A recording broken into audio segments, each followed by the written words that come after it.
It's a real pleasure to be here. So my name is Josh Smith. I'm the Chief Technology Officer at Demos. And with my colleague Ciaran, we have been kind of pioneering, or rather using a piece of open source software called Polis, which we think represents a really exciting new way of doing research. So Polis is a real-time, lightweight, web-based system for, and this is the blurb from their website, for gathering, analyzing, and understanding what large groups of people think in their own words, enabled by advanced statistics and machine learning. So that's the sales pitch. Polis is also a product which was formed in the fires of protest. So it arose out of Occupy Wall Street and the need that that group, that movement found to connect the disparate views of large, diverse people, in this case, united for the cause of, representing the 99%, but who had who have a shared aim, but vastly differing views on how to do it, vastly different views on different parts of their kind of ideological political makeup. So it's a really good way of taking that kind of diversity and working out, firstly, where there are ideological splits within large groups, and secondly, where there is consensus across those ideological groups. So not only what is importantly different within the people who are within my cohort who are undertaking this conversation, but what unites them, what can they agree on? The platform mixes a kind of traditional poll, and I will give you a demonstration of this in a second. Indeed, I'm going to give you something you can play with yourself on this in a second. But it mixes some traditional polling with the abilities for participants to enter their own statements, which others then vote on. And this is a really core part of the platform, is that as well as, again, when you've got a very large movement, when you've got a large cohort, it recognizes that you are not going to be able to, by fiat or by convention, before you start that conversation, decide everything that is going to be important to your participants, that there are going to be things from their lived experience, there are going to be things from their kind of priorities, which you are not going to decide by committee before you take a poll out into the field. It was created in 2016 by Colin McGill and others in the US. And it's, as said, it's open source, it's freely available software. We are using a modified version of it, and I'll talk through kind of how Demos has modified this. But it's supported by the Computational Democracy project in the US. So how does it work? And if you will bear with me, I'd like to commit the cardinal sin of exiting the slideshow so I can show you. So this, can everyone see this? This is a Polis discussion as seen by a participant. So it's simple, it's web-based. I mean, it's designed for people who are on their phones in the middle of a protest on the street, which is a very demanding user experience group to be able to use very quickly. So it will work on mobile, and you can access it as long as you have a web connection and a browser. What you're seeing here is what a participant would see. So to start with, an initial bit of scene setting, a kind of blurb based on what you'd like to discuss. And here, this is a conversation that we ran with a nationally representative sample of UK adults on their attitudes to data and technology, how they felt about their use of data. So you open this page, there is a short blurb, and you're then presented with a stack of statements. Now, these statements are short. They are limited to 140 characters, like Twitter used to be in the good old days. And you're asked a very simple question about each statement. Do you agree with it? Do you disagree with it? Or would you like to pass? So I actually disagree with this statement. I think that's very controversial. Social media companies should be held accountable for information displayed on their platforms. Yes, I think I agree with that. And you go through this process and vote on statements which are presented to you. It's very simple. You can get a lot out of a fairly small investment of time. The second thing you see here is the first thing that makes Polis really interesting, the first thing that made Demos really want to use it, which is the opportunity for participants to share their own perspectives about the discussion. So this usually takes place after they've voted a few times, although you don't have to vote on everything before you can do this. But it allows you to submit your own statement to the conversation. Now, that goes to a moderation queue, and Ciaran's going to talk later about the challenges that we've had moderating these discussions in the wild with the public and with kind of invited groups of participants. But if that statement is then moderated into the discussion, it will appear in this stack for other participants to vote on. This has two really simple but very impactful repercussions. Firstly, it turns what is traditionally quite a kind of passive exercise of responding to a poll into a very active, collaborative, conversational exercise, which asks participants to submit their own experience. Secondly, it very quickly allows you to get feedback on how the rest of the cohort feel about that statement. So ideally, Polis works best when you can get people to come back and vote on the statements they see, but then also vote on any newly incoming statements. And to get that kind of, to get firstly that feedback from people who return, and secondly the feedback from anyone who visits the poll after that statement has been submitted, is really valuable because you not only solicit new ideas, you get a very fast, quick idea of how the cohort feels about it. So this is the first thing that we think makes Polis really useful. The second is this visualization you can see down here. Now, behind Polis sits a kind of machine learning algorithm, which is grouping people based on similarities in their voting records. If you and I tend to vote similarly on the statements that we voted on, we're likely to end up in the same group. And for this discussion, we've seen a split of our participants into two groups, A and B. Now, this visualization doesn't have to be, but can be displayed to participants. And if you click on either of these groups, you can see some of the statements which make them tick. So the division we've got here, for example, on the statement that it's highlighting, is that Group B really doesn't care if companies collect and use their data if it makes the services they provide better. Group A is split about this. It's still a majority who disagree. And sorry, Group B, the vast majority of people do not agree that companies should collect their data. Group A, we've got some people who really don't care if companies collect their data if it makes the services better.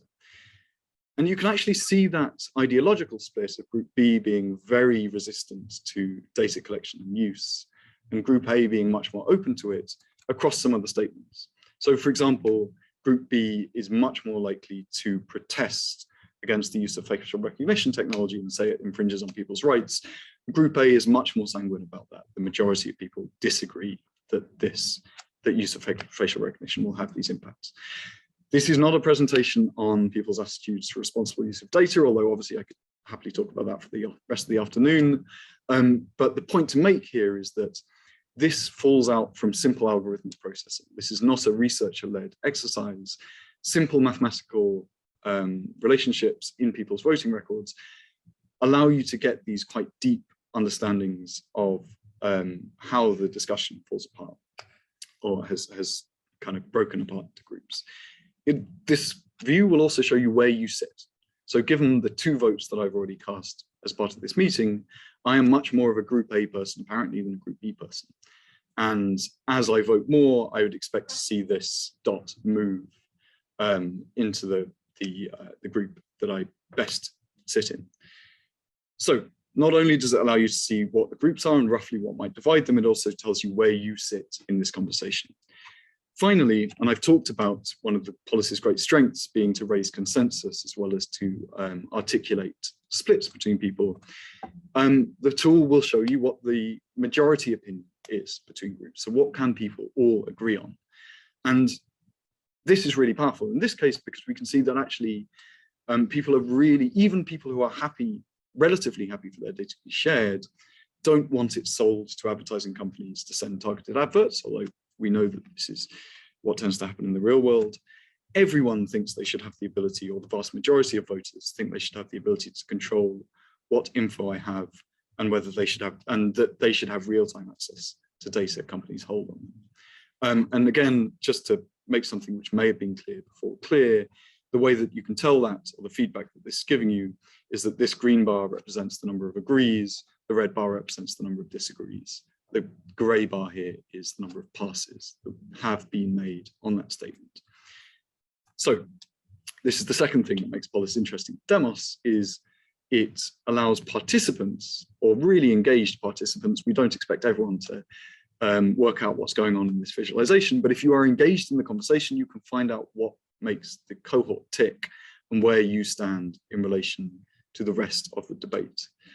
The third thing is what happens in the back end of this. So Polis produces an extremely rich data set for researchers to use.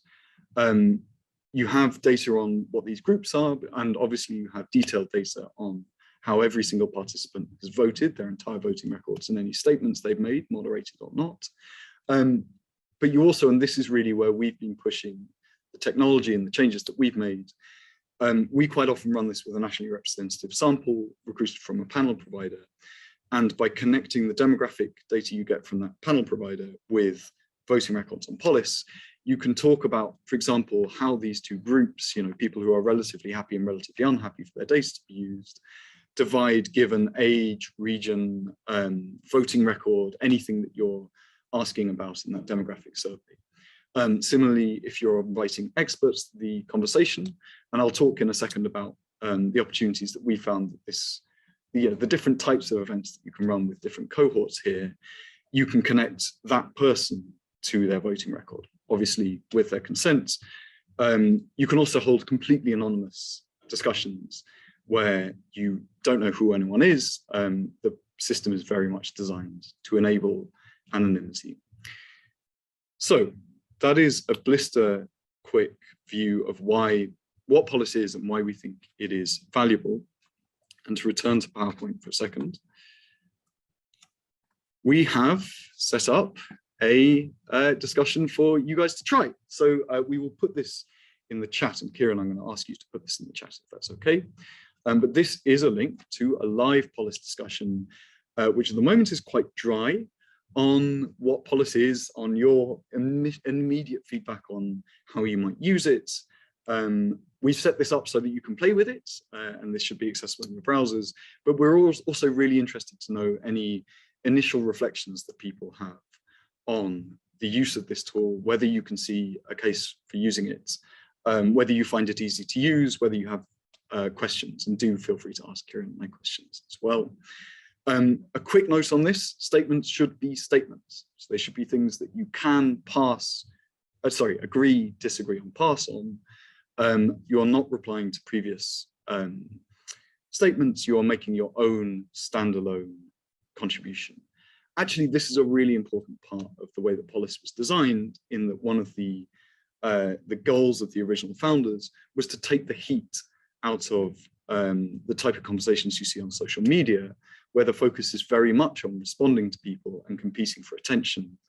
Because Polis is anonymous, and because you're making standalone interventions into the discussion, you don't have that kind of flame war tendency.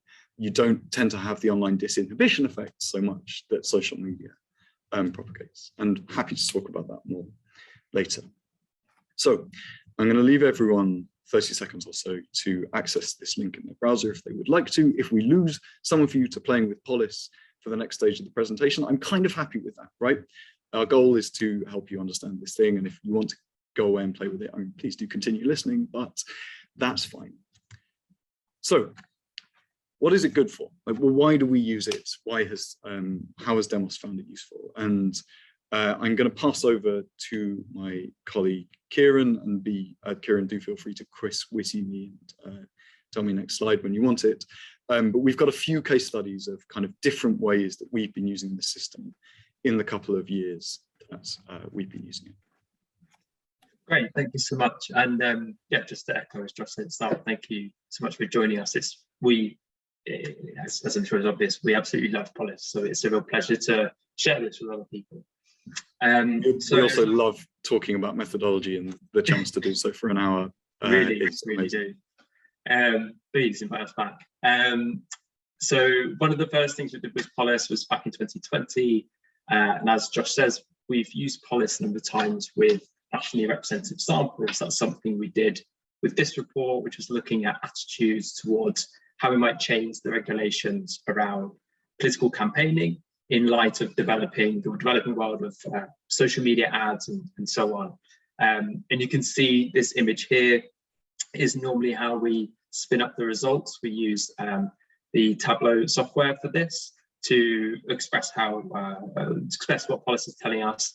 As Josh says, it's a really rich amount of data you get out of it. So this is just a snapshot of what you get. You know, yes, we can look at the particular voting patterns, how it splits across groups, but we can also see, you know, when people are participating, how might we plot that? There's a variety of things we can get from that back end. Do you want to move on? We've also done a number of things where we've worked in much smaller groups, as Josh said, perhaps with experts or in different workshop settings. And this is what this piece of research was doing. We were looking at what experts, so academics, people from civil society, who are thinking about the future of online privacy and its regulation, how do they think about that through a Polis? And particularly, where might there be consensus? Because this is a topic where there's a huge amount of division, even amongst people who, you know, spend their lives working on this. So it's really interesting to think, how can we use Polis, particularly given the anonymity it provides people, they can put their views in there and not feel the pressures perhaps of a workshop that we run alongside it, which is done over Zoom, and see what consensus comes out. So this is run simultaneous, as I say, to a workshop. Have the next slide. We've also experimented more recently with how we can perhaps extend this. So we've been doing a piece of research looking at how people who do online work, people who do online volunteering, think would be a fairer system, particularly when it comes to the payment of online work and what should be paid for online, what shouldn't be paid for online, which is currently done voluntarily. And we thought here we'd extend this. So yes, there would be a Polis run during the workshops, again, during the video calls, the Zoom calls, but we'd also use it before and afterwards. And this was really interesting to allow us to explore the different functionalities of Polis. So beforehand, in the days leading up to these workshops, what it really allowed for is for people to set the agenda of those discussions, made very clear to participants, you know, we have some basic framing here of what we're trying to understand, but you're the experts on this. We want you to begin to reflect, begin to put your ideas into this Polis, and off the back of that, we will build up the topic guides and the structure of the subsequent deliberative workshops. We then held these over a number of days, and the Polis took on a slightly different function. So it started to, you know, we have the transcripts from those discussions, but we also have a record of deliberation and ideation that comes through people's participation in the Polis simultaneous. So it's very odd saying this because that's exactly what's happening right now in this call. But that's what we had. And we also, again, gave people time during these workshops to pause. We had about 5 minutes. They could reflect further, have dedicated time with the Polis. And that could feed, again, back into the discussion. We could show people, here's where the groups are splitting right now. Here's where you are. And the final use of it within this has been just to show the effects of deliberation. So we kept that going, and that allowed us to see and allow people to see maybe some of the changes that had occurred in their perspectives as a result of the deliberation, as a result of the discussion, and that too was fed into the Polis. Yep, you can move on. We've also done some interesting work, particularly taking advantage of how Polis can show kind of consensus and divergence with different organizations. So we did some work, as was touched on earlier, looking at this theme of responsible technology, good regulation of new digital technologies. And what we did is we looked at public views on this, and we looked at the views of the staff of BT, and that both gave a sense of divergence and consensus, you know, inside of those two, so to speak, inside of those two groups. But you could also see then the differences, perhaps. Where might there be real overlap in how people who are tasked with thinking day to day about the responsible use of technology, how they overlap in their way of thinking about that with the public, and maybe where they need to be speaking more closely to the public, where there might be groups that their views aren't being represented by people who are working with these technologies.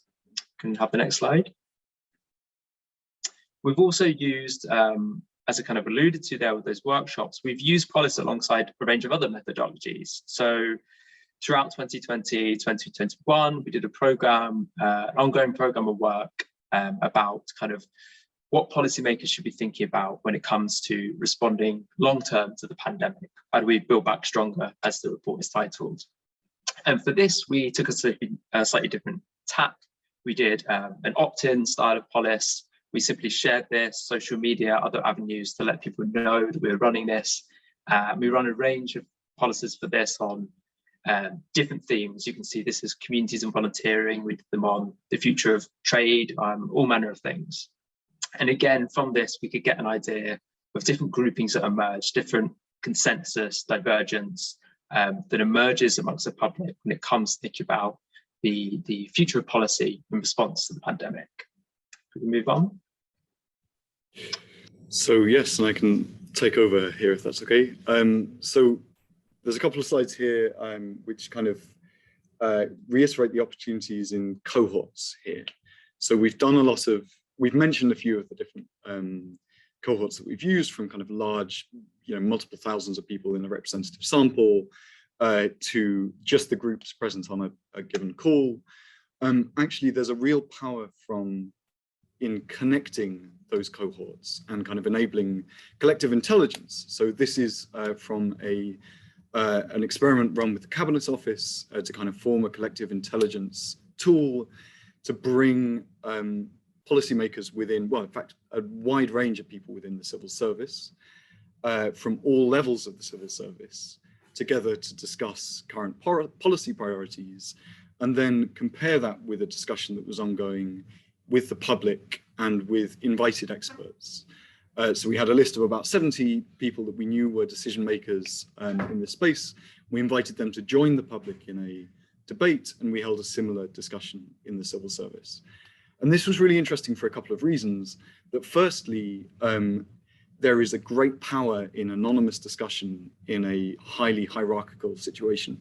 So we had people who were administrative assistants, like right at the beginning of their civil service careers, talking to the people who are right at the top, senior civil service 2, if anyone knows the grades, but people who are vastly senior to them, and saying things that they would never have dared, and we had this feedback, have said in an open roundtable session, for fear of being, seen as a firebrand or as stupid or as, responding negatively to something that a senior member of staff had suggested. So it really opens up, gives people space to disagree with each other and to say, well, look, I think actually from my experience, here is what we should be concentrating on. The second thing that was really interesting there was, again, this comparison between, the comparison between groups, which we also saw in the BT study, and B, the impact that even a small number of experts within a public discussion can have, especially when the public don't know who is the expert, who are the experts and who are their peers. So instead of attending a panel event where you're looking at people at the front of the room and maybe asking them a question at the end, again, this gives people space to participate kind of on a level playing field, if you like, with experts in the area and people who are very, very engaged with the topic. The last thing we wanted to touch on that this is good for is engaging kind of highly local community groups in conversation. So we've been working with the UEA and running in the back of some very effective physical events they've been running. We've been running Polis in the back of this, and the sneeze that I've put up on the slide here essentially shows how much consensus statements submitted to that conversation, which was about how the UEA could be an effective civic university to the area that they're based in. And this shows that actually there is a lot more, on the x-axis here, you've got the percentage of people who agreed with a given statement, which are shown as points. On the y-axis, percentage of people who disagreed. So up in the top left, most people disagreed with the statements and few agreed. Down in the bottom right, we've got a really huge cluster of people who are generally, overwhelmingly, in fact, agreeing with statements. And we've got a much smaller space of controversy in the middle. And kind of what this shows is how much agreement there was in the statements submitted on relatively controversial things in that discussion. So this is both to say it's a good way of engaging a local community, but it's also, you can, through visualization of this quite rich data set, you can get a very quick sense of how the conversation is dividing. So before we go on to moderation, I just wanted to touch on, we've talked about what it's good for. I just wanted to spend a couple of minutes saying what we have found that Polis is not good for, because there are uses to which, frankly, it is not well suited. The first is that it's a very rare project that Polis is the entire solution to how you want to engage a group of participants. It is very, very effective at raising new ideas, getting new policy interventions that you wouldn't have thought of bringing in people's learned experience. And it's good at widening the diamond of kind of what you should be thinking and talking about here. It is a bad tool for coming to a consensus on how to phrase an issue. And obviously you get an indication of where consensus lies, and this graph kind of shows some of that. But this is not the tool to use to write a manifesto. What we found to be really effective is to use this at an early stage to solicit the ideas and get some initial voting, which can then be talked about in the, the traditional social scientific ways of talking about this with a group of people, whether that's a kind of full-day deliberative workshop, whether that's an open public event, whether that's a series of focus groups. There are better ways of writing manifestos than using Polis, but it can be a useful feeding to it. I think the second thing is that there is a great power in this system in that it asks quite little of its participants, but to preview a question that Sylvia's put in the Q&A, you do need to be online to use it. There are ways around this, and actually in some of our physical events, we've had a researcher kind of available to use Polis for people and kind of ask them how they'd like to vote on things. But no, there is currently no paper alternative. And so this is a very online tool. We don't see that as a huge problem, but it obviously does mean that if you're polling people or you're particularly interested in the digital divide, you're going to need another way of reaching those people on top of using this as a poll. So yes, I think those are the kind of the two main things that we found here, but happy to, I'm going to leave the questions, if that's all right, till the end, and we will dive into those in a second. There's one last thing that we want to talk about, which may hopefully raise some new questions, which is moderation. Something I didn't tell you, by the way, the Polis that we have given you is not moderated. Now, this is pretty important because it means that anything that you submit to it is going to immediately be seen by everyone else in this call. We would ask you to operate restraint here. Please don't submit any personally identifiable information to that poll. And if you do fill it with swear words, we will remove the swear words. But just please don't, essentially. We're doing this because we trust you, essentially. Every other conversation that we've run is moderated, and a team of researchers, usually led by Ciaran, sits and sifts through the comments that are being submitted. And again, we wanted to sort through what we found, that process, the principles that we use to do that and the problems that we've encountered. Sure. So yes, moderating is a really interesting aspect of using Polis because it's one of the ways where people the researcher can really have a tremendous amount of influence in a dynamic where people are handed a lot of control to direct the conversation and dialogue. So some of this we've cribbed from other kind of guide or heuristics really that people developed. But I really think it's worth stressing, like these are working guidelines, and anyone you talk to who uses Polis will say the same thing. There is still so much more to learn about the best practice here.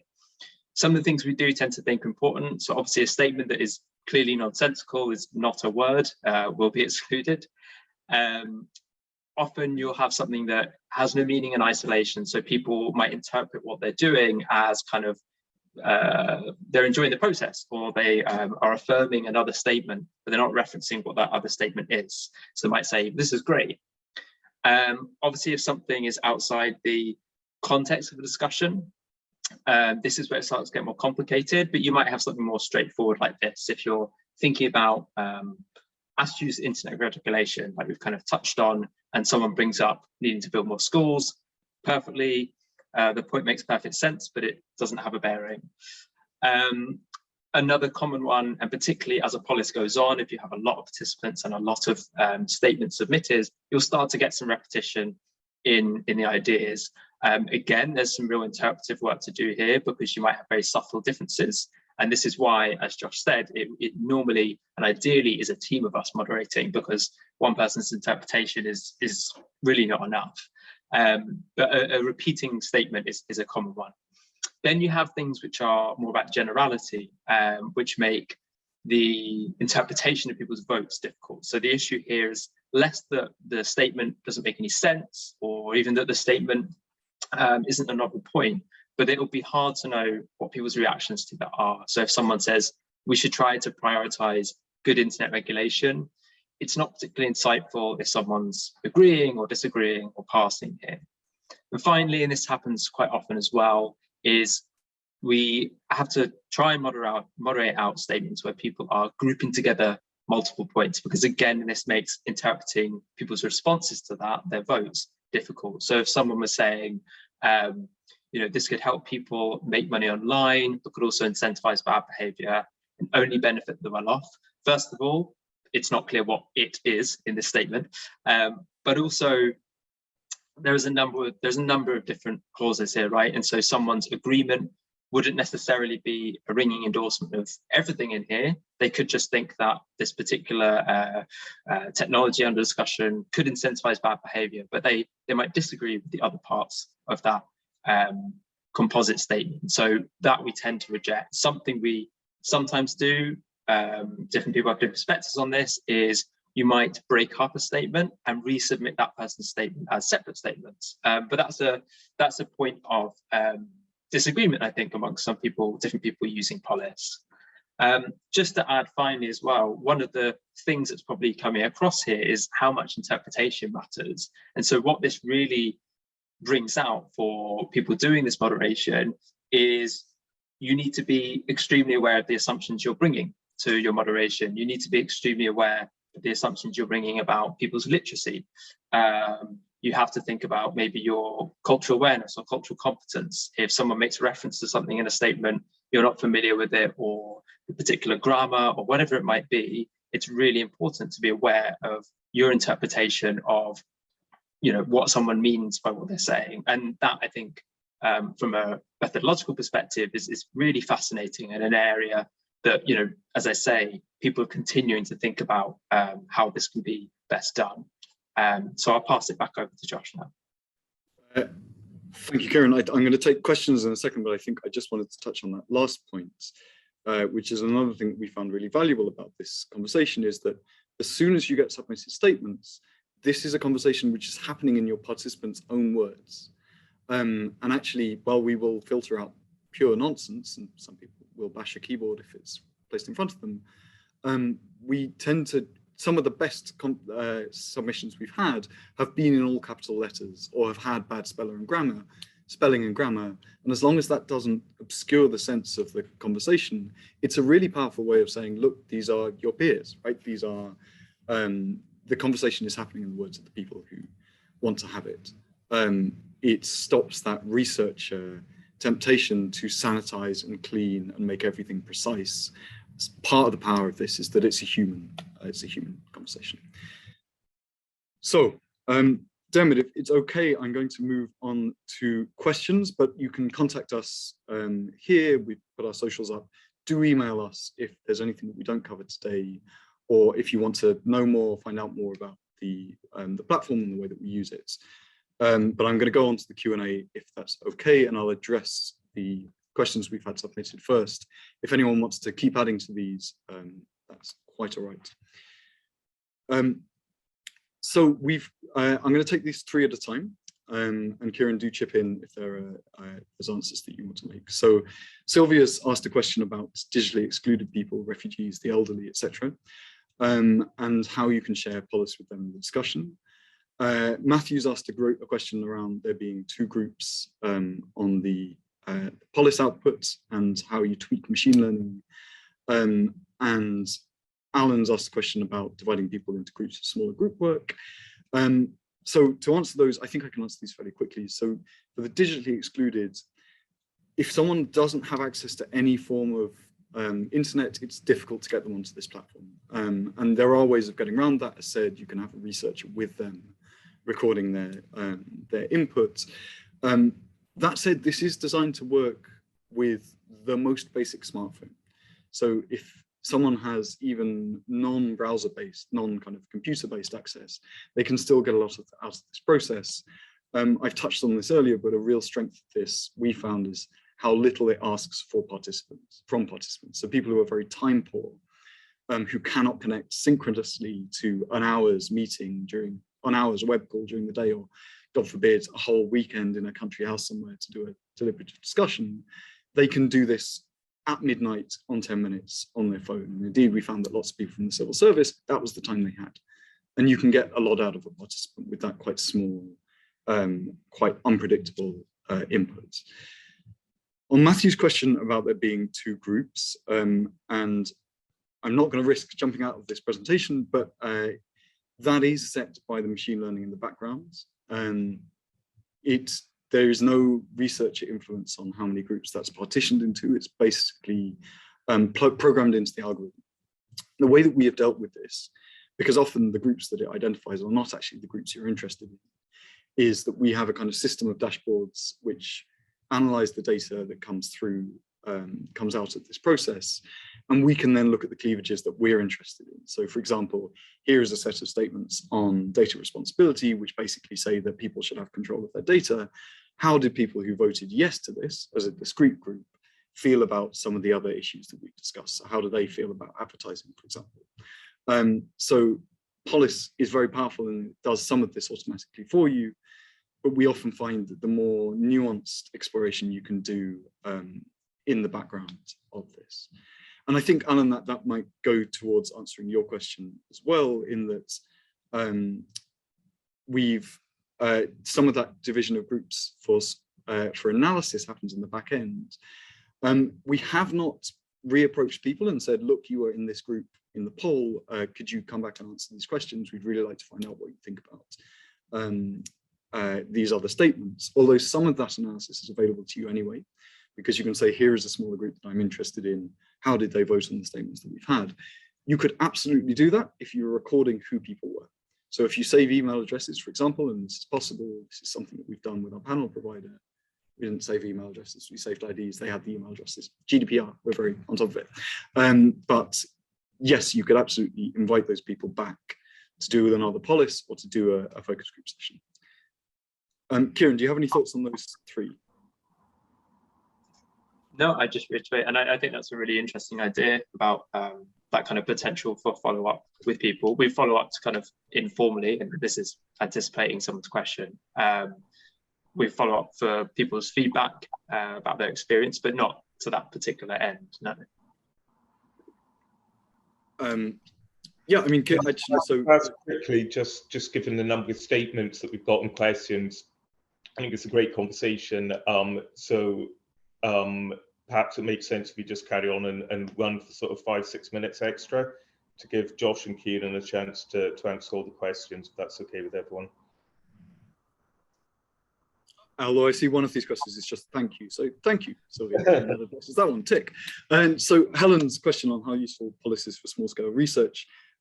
As Ciaran said, we have run this in the background of workshops that we've conducted with about 20 or 30 participants and got a great deal of value out of that process, partially because we knew that this was, as we have today, an engaged audience who kind of cared about the subject matter, partially because it let us get a kind of a record of that conversation that we could then apply quantitative research to. Not a great, it's not a huge data set, but it was really useful in capturing that conversation. So I think, yeah, it's a very good tool for doing lightweight, quick off the ground things on a very small scale, as well as pushing thousands of people through for an outright sample, but it will work at both of those scales. So feedback from Polis participants about the value, I think Ciaran has touched on this, but we do tend to approach people and say, how did you find the process? I'm hoping we'll get some of that feedback in the Polis that we're conducting right now. We often find that people put feedback in the statements to say, this is really boring, and you're not incentivizing me enough to do this. And we do tend to incentivize people when we put them in panel providers, which is useful feedback. But we approached, for example, some of the cohorts that we've run this with in the past.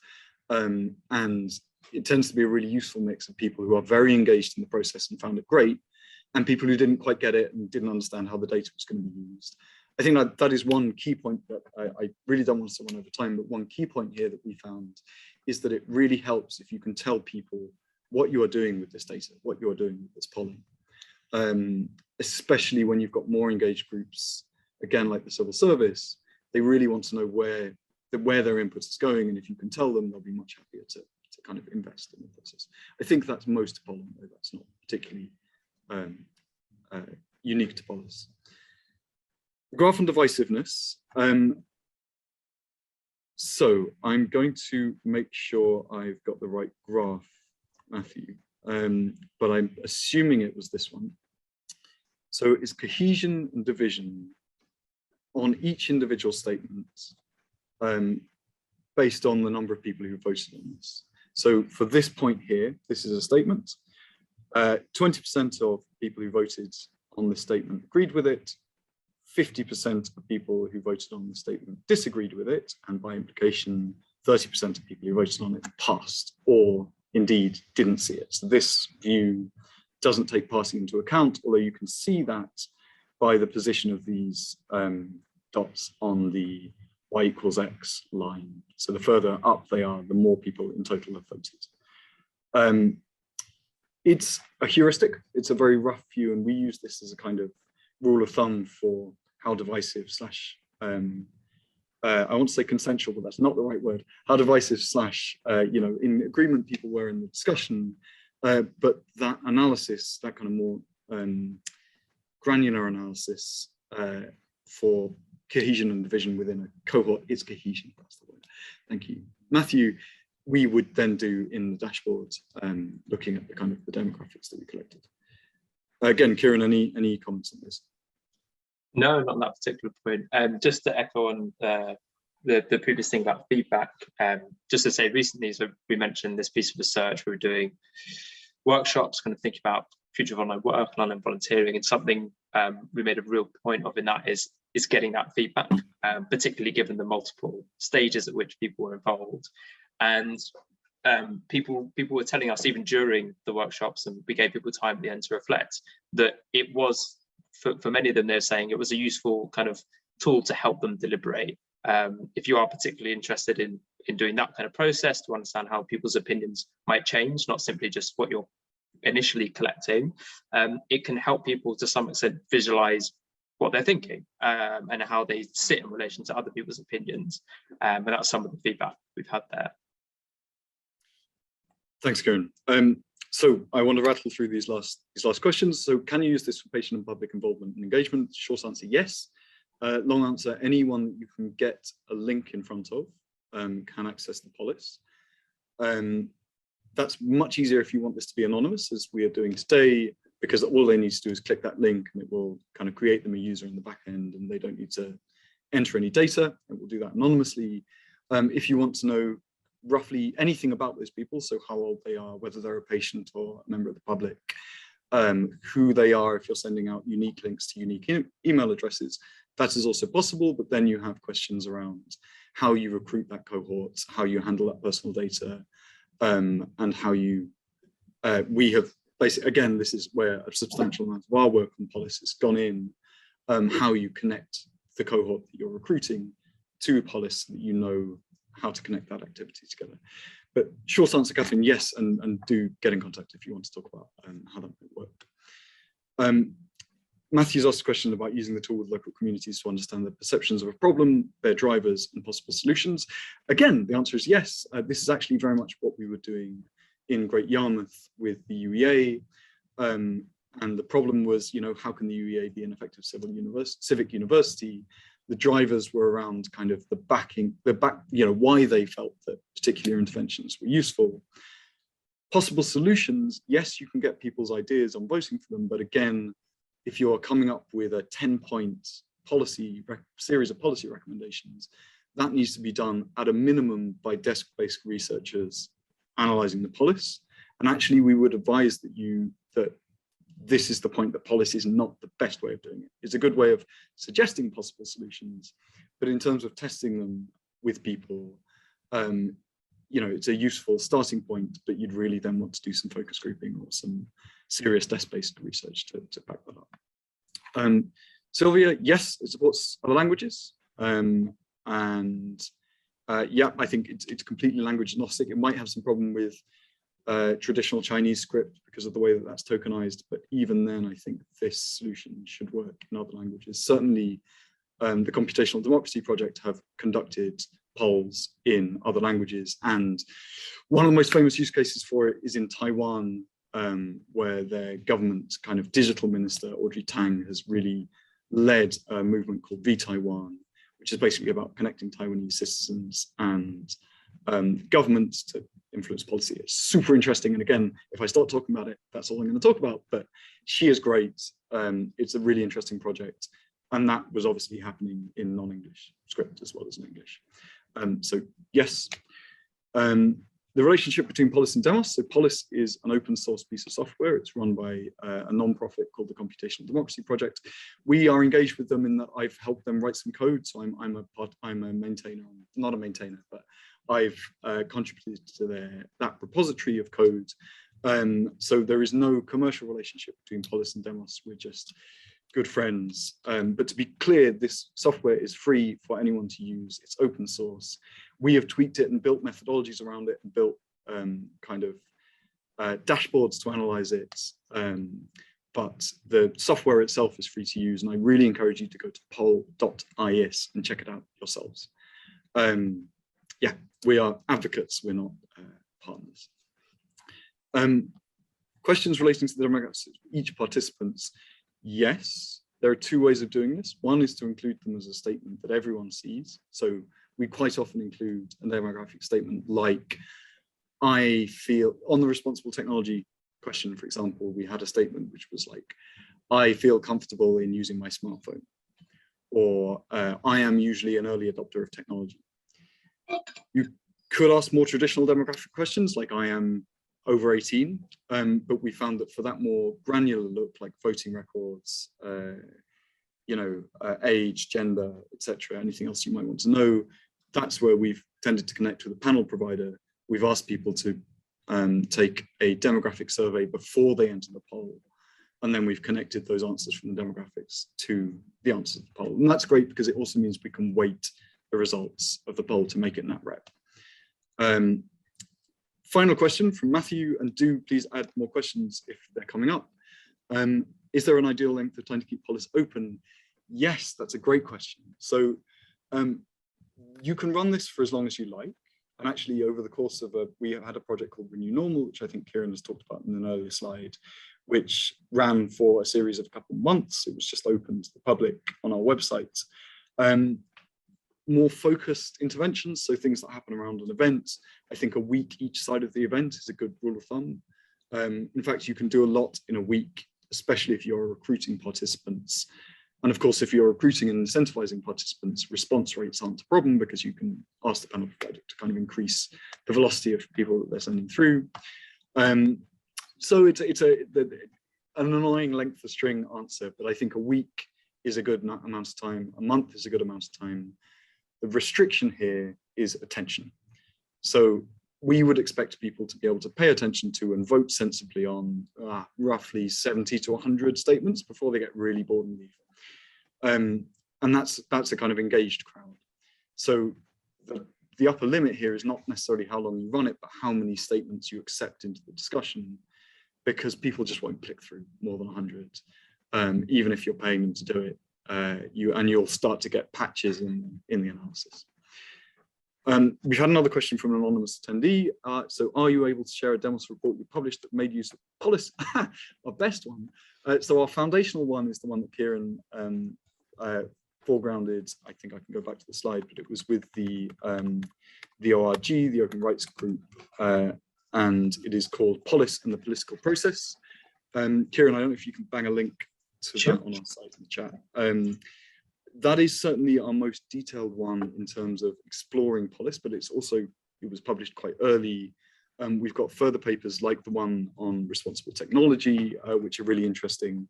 I mean, best's a difficult word, right? Because it depends what you want out of it. But I really like trusting the data. But yeah, we'll put some of those reports in the chat. That's all the questions I've got. Again, Ciaran, I don't know whether you have any other burning thoughts that you want to come in. No, I'd just say maybe on the last point about kind of the attrition and people's participation and those kind of rates. Again, I think that's one of the really interesting things, and that I think more work will be done on, and there's more to look into here, which is, as was touched on briefly earlier, some of the data you're getting is also when people are participating, how often they submit, that kind of thing. So you're getting some insight into that thing that Josh touched on, which is, different people have different circumstances which give them different affordances for taking part in surveys, taking part in polls, and this kind of thing. And it gives you insight into that. So I think one thing that there could be more work done on is, are you starting to see patterns of, okay, a large group of people are not taking part, but this group in particular within this demographic aren't. Maybe is there ways of reaching out to them, perhaps to make it easier? They may stop taking part, not just because of interest, but it might be whatever their circumstances are. They may be particularly time poor, as Josh said.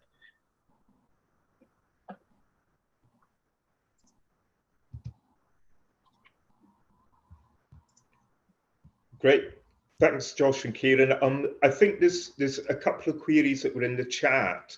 So if you could just cover those really, really quickly, and then we can get things wrapped up before 1 o'clock, perhaps. There was a quick question from Chris around if you're aware of any social housing providers who've used Polis, and if so, what for? You're muted, Josh. The host would like you to unmute. Fine.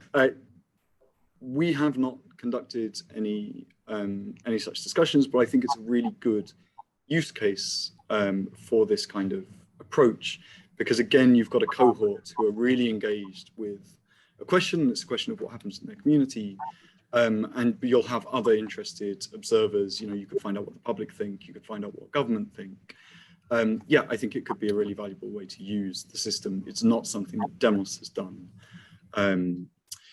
Again, I think it raises the question of Polis being probably a very good way to start that conversation and solicit a range of ideas, but you would probably then want to boil that down and meet with the cohort to kind of agree on an agreed set of words and regulations. Excellent. There was one from Yvette, which I think you might have answered just earlier. Is there a maximum number of statements that should be allowed? Yes. So again, that really is a kind of a piece of string. When you start the conversation, you input a number of statements to kind of kick things off, and we try and limit that to around 20 or 30. And part of that's to make sure that we can frame the conversation, because that's your best chance to kind of explain to people what you're interested in talking about, but with still leaving space for people to submit things. And again, that comes back to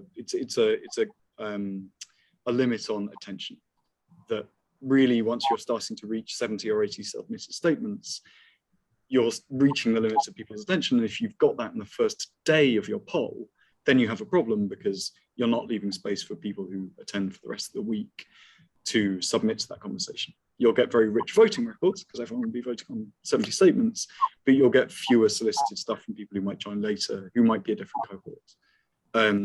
So no hard limits, and there are lots of different use cases, but as a rule of thumb, start with 15 to 30, try and end with around 100, and space those out along your planned engagement time. Fantastic. And the final question, super quickly, from Catherine: can it translate in real time, for instance, multiple languages? That is a very good question. Not, to my knowledge, natively. So you would need to build some technology around the setup to translate it. I guess you could encourage people to use a plugin to do that on their browsers. So Google Translate may translate statements, but to be clear, this is not an area that we've approached. So yes, there's probably a few ways of skinning that cat. And kittens are better than puppies, by the way. Whoever put that in, I agree with that statement. So maybe not skin the cat, but there were ways of solving that problem. Polis can't do it natively. Excellent. Thank you very much. I think that's us hit 1 o'clock. Thanks particularly to Monica at the SRA for organising and doing all the huge amount of work behind the scenes to get this done. Thanks to Winnie and Carlotta from Nomad IT for making sure things have gone so smoothly. And finally, huge thanks to Josh and Ciaran for such an informative webinar, obviously of huge interest to lots of people. I'm really interested in it. I'd really encourage everyone to take the opportunity to reach out to Josh and Ciaran and get the benefit of their huge expertise and what looks like a really, really exciting opportunity that lots of people are hopefully going to be interested in. So thank you all very much and have a great afternoon. Thank you, everyone. It's been a real pleasure. Thank you. And our inboxes are open.